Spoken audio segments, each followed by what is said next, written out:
अपनी दया बरसा देना, मेरे सिर पर हाथ धरो माँ, ज्ञान की ज्योति जगा देना, ज्ञान की ज्योति जगा देना, जगा देना। दीनवादिनी ज्ञान की देवी, अपनी दया बरसा देना, मेरे सिर पर हाथ धरो माँ, ज्ञान की ज्योति जगा देना, ज्ञान की ज्योति जगा देना।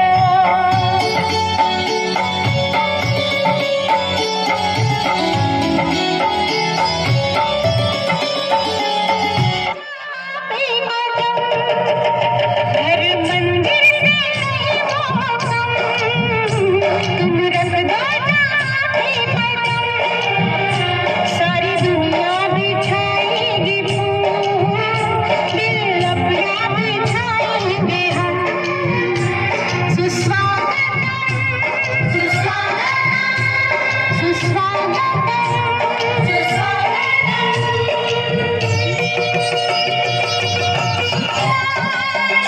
हुए पावन तुम्हें पाते हम। सुस्वागतम, सुस्वागतम, सुस्वागतम, सुस्वागतम। Nal Chandi and their group, please put your hands together for them. बहुत ही सुंदर कार्यक्रम छात्राओं के द्वारा, और मैं इसका पूरा श्रेय नीमा मैम को दूंगा। नीमा मैम ने बहुत ही कम समय में ये प्रस्तुति दी। नीमा मैम के लिए जोरदार तालियां। हमारी बालिका ने, नीमा मैम ने बहुत ही कम समय में ये प्रोग्राम यहाँ पर तैयार किए।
धन्यवाद शोभनदास, कोई बात नहीं। सबसे पहले शोभनदा को मैं धन्यवाद दूंगा। और शोभनदा जब भी किसी मंच पर जाता हूँ तो इतनी तारीफें करके मेरे लिए मंच बड़ा सच कर देते हैं। तो ऐसे कोई तारीफ के लायक मैंने कोई काम तो ऐसे किए नहीं है, लेकिन ये शोभनदा का प्रेम ही है कि बार बार जब भी इनका कोई फंक्शन होता है, खास करके स्कूल की इनकी चीज़ें होती है, तो ये मुझे आमंत्रित करते हैं। तो मैं अपनी ओर से और अपने परिवार की तरफ से आपको बहुत बहुत धन्यवाद देता हूँ, आपका हार्दिक अभिनंदन करता हूँ। मुख्य मंच पर तो आज बैठे हुए तो आज के मुख्य अतिथि हैं श्री राम एकेडमी से प्रबंधन से आए हुए हैं अब्राहम साहब, नीरज जी, ग्रामीण प्रधान यहाँ की, और हमारी पूर्व ब्लॉक प्रमुख सुधानंद जी, और जो यहाँ पर ये मात्र शक्ति बैठी हुई है। सबसे पहले मैं आप सब लोगों को नमन करता हूँ, आप सब लोगों को प्रणाम करता हूँ। और एक बड़ी बात आज मुझको देखने को ये भी मिल रही है कि जो बच्चे हैं उनकी मम्मियाँ तो सब आई हुई हैं, उनकी इजाएँ तो आई हुई हैं, लेकिन उनके बाबू कहीं नजर नहीं आ रहे। तो ये बहुत जरूरी है कि जब आपके बच्चों का कोई प्रोग्राम हो तो सब दोनों को, माँ बाप दोनों को यहाँ पर आना चाहिए, ईजा बाबू को दोनों को आना चाहिए, तब आपके बच्चे का उत्साहवर्धन होगा, तब बच्चा आगे बढ़ेगा। बहुत सही बात है, बहुत सही बात है, वेरी राइट। अरविंद भाई, आपके साथी यहाँ पर दिखाई नहीं दे रहे हैं, तो अगली बार अगर आप हम लोगों को बुलाएं तो ईजाओं के साथ बाबुओं की भी यहाँ पर तादाद बहुत ज्यादा होनी चाहिए। सही बात है, बिल्कुल सही बात। शोभनदा भी बड़ी तारीफें कर रहे थे, इन्होंने मेरे लिए बहुत ही असज कर दिया। मुझे लगा इन्होंने बहुत मेरी तारीफ कर दी है, मेरी मैसेज की भी तारीफ कर दी है। मैं पर्दे के पीछे से निकल जाता हूँ क्योंकि वो तो सुन नहीं रही है और ये कह रहे हैं कि वो बहुत सेवा करती है। आजकल तो बीवियों की सेवा हम ही को करनी होती है। दूसरी बड़ी बात ये है कि मैं हिमाचल में था और मैं अपनी पढ़ाई लिखाई करने के बाद हिमाचल में काम कर रहा था और सेव पे कुछ काम कर रहा था, और हिमाचल के सुदूरवर्ती क्षेत्रों में सर में था। ब्रह्म साहब में बड़ी सुदूरवर्ती क्षेत्र में था, किन्नौर और कुल्लू के उन एरियाओं में था। और मैं जब देखता था वहाँ पर लोग अपनी खेती से, अपने कल्चर से, अपने हॉर्टिकल्चर से, सब चीज़ों से ऐसे जुड़े हुए थे, और मुझे लगता था यार दुनिया की सबसे अच्छी जगह तो हम बैठे हैं, और हमारे मन में इतनी निराशा आ चुकी है कि हम कह रहे हैं कि नहीं, अपनी ज़मीनें बेच दो, अपना यहाँ हम स्कूल के लिए कुछ नहीं सोच रहे हैं, शिक्षा के लिए कुछ नहीं सोच रहे हैं, स्वास्थ्य के लिए कुछ नहीं सोच रहे हैं। तो एक मन में बड़ी खटक सी होती थी, और मैं तब सर्च करने लगा कि कौन ऐसा उत्तराखंड में कोई आदमी कोई नया काम कर रहा है, कोई इनोवेटिव काम कर रहा है। तो शोभनदा का नाम मेरे को बताया कि सुंदरखाल से हैं, उन्होंने एक हाई डेंसिटी बगीचा लगाया है फल का, और लकीली मैं कुछ सेव पर काम कर रहा था, और मैं हिमाचल में तो कर ही रहा था, और लकीली मुझे कुछ बाहर जाने का मौका मिला, तो कई टेक्नोलॉजीज को मेरे को देखने को मौका मिला। और 2016 में जब मैं वापस आया तो मैं सबसे पहले मैंने शोभनदा को ढूंढा। मैंने कहा उस शख्स को ढूंढना पड़ेगा, तो सबसे पहले जोरदार तालियां आपको इनके लिए बजानी चाहिए। इनका जो सहयोग है, ये आपके एक स्कूल चलाना अपने आप में, एक इंस्टीट्यूशन चलाना है, ये अपने आप में एक बड़ा काम है। आपको लगता होगा कि सुबह यहाँ पर इनके टीचर आते हैं, स्टाफ आते हैं, सूट बूट में होते हैं, अच्छे से होते हैं, आप भी बच्चों को भेज देते हैं, आप फीस दे देते हैं और स्कूल चल जाता है, ऐसा नहीं है। मैं कहूँगा इस पूरी तपस्या को करने के लिए इनको लगना होता है, इनकी मिसेज को लगना होता है, इनके बच्चों को लगना होता है, और कई बार इनको अपनी जेब से पैसे भी देने होते हैं। बिल्कुल सही बात। तो सबसे बड़ी बात यह है कि आपके बीच का अगर कोई आदमी एजुकेशन के लिए काम कर रहा है तो सबसे पहले बधाई के पात्र ये हैं। मैं तो यही कहूँगा, क्योंकि जब हमने अपनी शिक्षा यहाँ से शुरू की थी और नए तब शिशु मंदिर खुले थे, बहुत मुश्किलों से हम जाते थे, बहुत कम फीस होती थी, बड़ी मुश्किलों में जो वहाँ के जो टीचर थे, जो आचार्य थे, अपना गुजारा भत्ता करते थे, लेकिन जो उन्होंने क्वालिटी एजुकेशन दी। अगर आज मैं मंच से आपके बीच में बोल पा रहा हूँ तो मुझे लगता है कि वो स्कूल है जहाँ से मैंने सीखा, लोगों के बीच में आना सीखा, और आज मैं अपने को आपको बहुत ही सौभाग्यशाली समझता हूँ कि आप लोगों के बीच में अपनी बात कर पा रहा हूँ। बड़ी बात जो है जो मैं खास करके युवाओं के लिए कहना चाहूँगा, देखिए हम अपने बच्चों को अच्छी एजुकेशन, अच्छा स्वास्थ्य, अच्छी स्पोर्ट्स, अच्छी सुविधाएं तभी दे सकते हैं जब हमारा आर्थिक यहाँ पर अच्छी होगी। लेकिन आज हम, और हमारी जो आर्थिक का सबसे बड़ा जरिया बन सकता है वो यहाँ की खेती बन सकती है, वो यहाँ की औद्यानिकी बन सकती है, लेकिन उसमें काम करने की जरूरत है। शोभन सिंह बिष्ट जी वो पहले शख्स हैं जिन्होंने पूरे इस क्षेत्र में पहला सेव का जो विदेशों में लगता है वो बगीचा लगाया और उसको सरसब्ज करके दिखाया, और मुझे बहुत खुशी होती है। परसों हम दोनों देहरादून में मुख्यमंत्री जी के कार्यक्रम में थे, और उसमें वो इनको भी एक पूरे स्टेट लेवल में एक प्राइज मिला और हमको भी मिला। तो उस समय मुझे देखने को मिलता था ये अपने साथ 4-5 छोटे यहाँ के यंगस्टर को लेके आए थे। तो मैं खास करके युवाओं से यही कहना चाहूँगा, अगर आपने अपने बच्चों को अच्छी शिक्षा देनी है और जिस तरीके से अब्राहम साहब कह रहे थे कि बुकिश नॉलेज होना एक अलग बात है, लेकिन जब हम उनको बताएंगे नहीं कि आपके खेत, ये आपका खेत है, इसमें हम ये उगाते हैं, ऐसे उगाते हैं, पहले हम ये करते थे, अब हमको ये करना चाहिए। दुनिया में नई नई टेक्नोलॉजी आ रहे हैं और आज की डेट में मैं हिमाचल में 6 साल रह के आया और हिमाचल में मैंने देखा हिमाचल का कितना ही पढ़ा लिखा लड़का होगा, वो चाहे भारत में पढ़ रहा है या भारत से बाहर पढ़ रहा है, वो वापस आकर के अपनी खेती को करना चाहता है, अपनी जमीन से जुड़ना चाहता है। और आप यकीन नहीं करेंगे, जिस क्षेत्र में मैं सेब बागवानों के साथ काम करता था तो उनका जो 1 साल का टर्नओवर होता था 1-1 करोड़ रुपए होता था। तो वही प्रयासों को हमने यहाँ पर शुरू करने की कोशिश की है। 2016 में सुगंधा के माध्यम से हमने बहुत बड़ा अवेयरनेस कार्यक्रम यहाँ पर चलाया और अपनी जो हमारी सोच है इसको हमने डिपार्टमेंट ऑफ हॉर्टिकल्चर तक भी पहुँचाया और लोगों तक भी पहुंचाया और आज इस क्षेत्र में 100 से ऊपर बगीचे लग चुके हैं।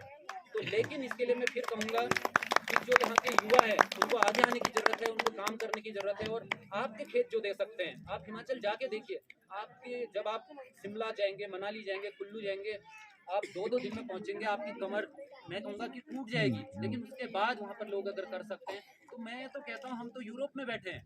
मुक्तेश्वर जो क्षेत्र है, मैं पूरे गढ़वाल में मुझे काम करने का मौका मिला, मुझे हिमाचल में काम करने का मौका मिला, लेकिन जो हमारा मुक्तेश्वर क्षेत्र है, और आप बड़े सौभाग्यशाली हैं, मैं आपसे एक जरूर कहूँगा कि हम लोग बड़े सौभाग्यशाली हैं कि हम मुक्तेश्वर जैसे एरिया में हम इस आगर के क्षेत्र में बैठे हैं। लेकिन काम करने की जरूरत है कि अगर सबको समन्वय के साथ काम करने की जरूरत है। अभी सुबन जी बोल रहे थे, क्योंकि मैं बहुत ज़्यादा बोलूँगा, मैं लंबा बोल सकता हूँ, लेकिन क्योंकि बच्चों के कार्यक्रम भी होने हैं और बच्चों के कार्यक्रम के लिए यहाँ पर आए हुए हैं। हम तो हर मंच पर ऐसी भाषणबाजी करते रहते हैं, लेकिन जो अब्राहम साहब ने कहा था कि शेरो शायरी का इनको शौक है, तो एक मैं शेर जरूर आपके मध्य कहना चाहूँगा कि वक्त के साथ जमाना भी बदल जाता है, वक्त के साथ जमाना भी बदल जाता है। जिसको आता है संभलना वो संभल भी जाता है, लेकिन जो अपनी शानो शौकत में ज्यादा उछलता है, ऐसा गिरता है कि नक्शा ही बदल जाता है। तो आज इस बात की है कि जमीनों को बेच करके बर्बाद करके नक्शा बदलने की जरूरत नहीं है। हमें नक्शा बदलने की जरूरत है जिसमें आपके बच्चों को अच्छी एजुकेशन मिले, अच्छा स्वास्थ्य मिले, अच्छी उनका फ्यूचर अच्छा हो, और वो अगर यहाँ से बाहर निकले तो उनके मन में एक फीलिंग आए, हाँ मैं मुक्तेश्वर का रहने वाला हूँ, ये जज्बा उनके अंदर आना चाहिए। और जहाँ तक मेरे सहयोग की बात है, क्योंकि हम लोग कई ऐसे एसोसिएशन से जुड़े हुए हैं और हम लोगों ने मैं मनाघेर का रहने वाला हूँ, तो मनाघेर स्पोर्ट्स और एक कल्चरल एसोसिएशन वहाँ पर बनाया हुआ है। पिछले बार हमने एक बहुत अच्छा कार्यक्रम मैराथन का करवाया था, लेकिन सर फिर मैं ये कहूँगा कि बहुत ही दुर्भाग्यवश है कि हमारे लोकल के बच्चों का पार्टिसिपेशन था ही नहीं। 200 बच्चे वहाँ पर आए थे और कश्मीर से बच्चे आए थे, हल्द्वानी से बच्चे आए थे, गढ़वाल से बच्चे आए थे, चंपावत से आए थे, लेकिन हमारे आगर के बच्चे वहाँ पर वो जो दौड़ रहे थे ना, एक आध कोई दौड़ भी रहे थे, तो उनकी जैकेट, उनके जूते और उनके वो उठा रहे थे। मुझे बड़ा उसमें खोफ हुई कि हमारे बच्चे इन चीज़ों में आगे नहीं आ रहे। तो जल्दी ही हम नगर स्पोर्ट्स और जो कल्चरल एसोसिएशन है उसके अंतर्गत भी इस तरीके के जो इंटर स्पोर्ट्स एक्टिविटीज है, इंटर कल्चरल एक्टिविटीज हैं और भाषा को लेकर के काम हमारा ऐसा प्लानिंग है। और जल्दी ही हम जो आप लोगों का ये प्राइवेट स्कूलों का एसोसिएशन है, इसको जरूर हम उसमें इन्वॉल्व करेंगे। और बहुत बहुत धन्यवाद, बहुत बहुत आभार, आपने मुझे सुना, धन्यवाद। Thank you sir, thank you. अगर आपको कोई भाषा सीखनी है, जो कि मेरा शौक है, मेरी हॉबी है कि नए नए लैंग्वेज को, मेरे को करीब 10-12 लैंग्वेजेस आती हैं जो मैं लिख भी लेता हूँ, पढ़ भी लेता हूँ, बोल भी लेता हूँ। तो मेन कॉज है कि you have to give interest in it. Interest in the sense कि आपको जब तक है कि आप पहल नहीं करेंगे ना, आप कुछ नहीं कर पाएंगे। तो आपको कोई भी लैंग्वेज सीखने के लिए घर के जो बड़े बुजुर्ग हैं उनको पकड़ना है, उनसे बढ़िया टीचर आपको नहीं मिलेगा, because they are down to earth. अब आजकल क्या ईजा बोझ की जाएगी, मम्मी पापा हो गए, कल को मॉम डैड हो जाएगा। फिर उन्होंने बच्चों से पूछा मैंने स्कूल में कि अगर तुम आमा को क्या आमी बुलाओगे और बूबू को बोलोगे बॉब, हाय बॉब, तो वो जमाना आने वाला है। लेकिन मैं कह रहा हूँ इंग्लिश एक is the only language which is internationally spoken. So अंग्रेजी सीखना बहुत जरूरी है। इसका मतलब ये नहीं कि आप अपने जो आपका सूत्र है, जो आपका ब्लड में है, जो आप कुमाऊनी है, तो उसको पकड़ के रखिए। आपको मातृभाषा का आना बहुत बहुत ज़रूरी है। It is very very necessary for all of you. Specially मैं स्टूडेंट्स को कहूँगा, अभी देखा आपने छोटी सी बच्ची आई, कितनी अच्छा उसका एक्सेंट था, उच्चारण कितना बढ़िया था, अंग्रेजी बोल रही थी, pronunciation was fantastic, no doubt in it.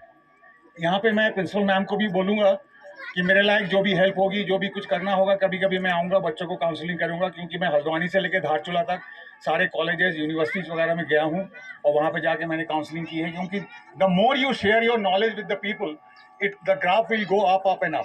So graph होना है, और स्काई इज द लिमिट।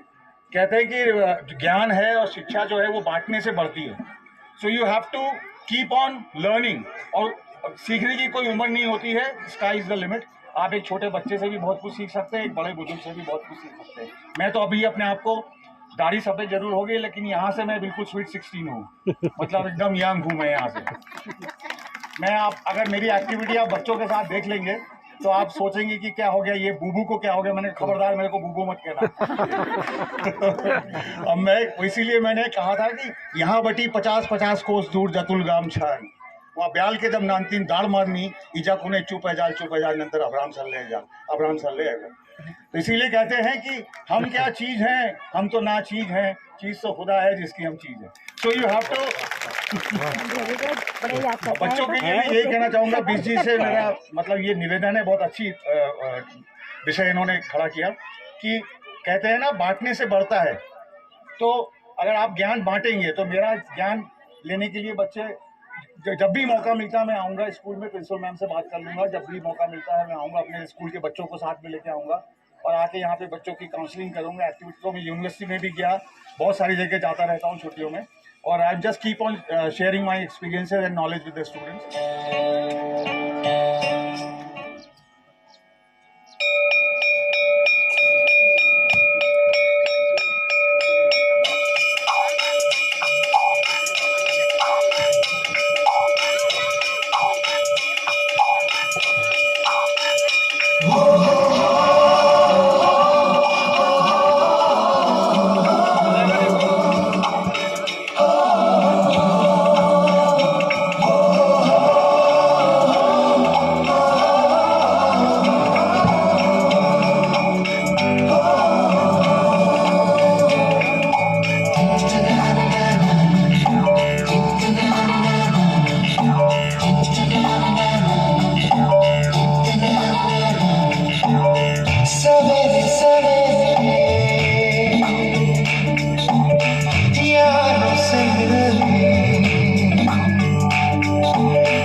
दीवारों पे किस्मत अपनी लिखी जाती है, इससे हमको जीने की वजह मिलती जाती